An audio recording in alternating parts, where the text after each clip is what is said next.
The Indian government is expected to place an order for 200 new K-9 Vajra, Thunder, 155mm self-propelled howitzers worth over 10,000 crore rupees, approximately $1.5 billion United States dollars, with Larsen Toubro, India Today reported.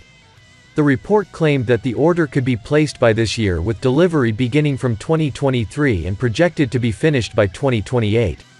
A considerable number of these guns will be particularly modified to function in the high-altitude cold deserts of Ladakh and Sikkim, with upgraded engines. This deal could be signed with Larsen Toubro, L&T, at Defexpo 2022, the Defense Ministry's biennial land and naval systems exhibition, the report said. The 12th edition of Defexpo will take place in Gandhinagar, Gujarat, from March 10 to 13.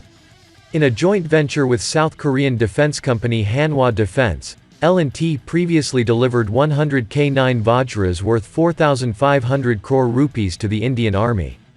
The contract was signed in May 2017, with the Army receiving the 100th cannon in February 2021. A new order will provide a big boost to the local industry and will be a big step forward in the government's ambitions to modernize the armed services. The Indian Army currently has 5 K-9 Vajra regiments. Each regiment is equipped with 18 guns and 2 reserve units. The guns acquired by the Army under the initial contract were intended for use in Punjab's plains and Rajasthan's semi-desert terrain along the Pakistani border.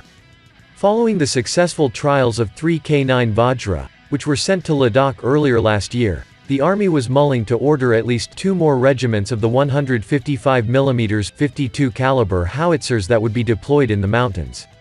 The guns drove up from Leh to the forward areas of eastern Ladakh on their own power, instead of a tank transporter trailer, demonstrating their ability to operate independently, the India Today report says. These guns can also work in high-altitude areas. Field trials were extremely successful. We have now added an entire regiment, and this will be really helpful, Army Chief General Manoj Mukund Naravane said back then. The Indian Army later deployed the first K-9 Vajra self-propelled howitzer regiment in the forward areas in the Ladakh sector along the line of actual control, LAC, with China. If you don't have at least 10 more regiments of self-propelled artillery, you will fall short all over the border, says Lieutenant General P. Ravi Shankar, former Director General of Artillery. L&T engineers upgraded the guns in the field to make them suited for operations in Ladakh. The range tables and software that guided these guns had to be updated due to the high altitude, and special kits were added to allow operation in low temperatures.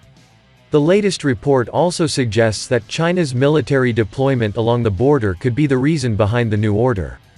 In October 2021, the People's Liberation Army, PLA, deployed over 100 long-range PCL-181 light, truck-mounted howitzers along the frontier with India and Tibet. K-9 Vajra is essentially a mobile howitzer.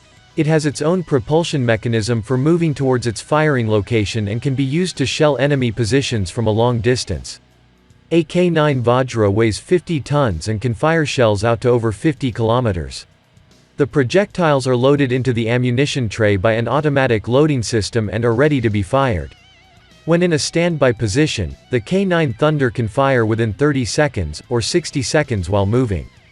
The crew of the K-9 is protected by all-welded steel armor that can withstand 14.5mm armor-piercing shots, 152mm shell fragments, and anti-personnel mines, as well as providing comprehensive nuclear, biological, and chemical protection. The K-9 is capable of firing its shells in MRSI mode, multiple round simultaneous impact. In MRSI mode, the K-9 can fire 3 shells in under 15 seconds, one every 5 seconds, each with a different trajectory so that they all hit their target at the same moment. This is especially useful in open-air surprise bombardment techniques against enemy fortifications and strongholds. It is also equipped with the K-10, an ammunition resupply vehicle. It shares the same chassis as K-9, keeping K-9's mobility, and it can keep up with the main artillery battery without lagging behind.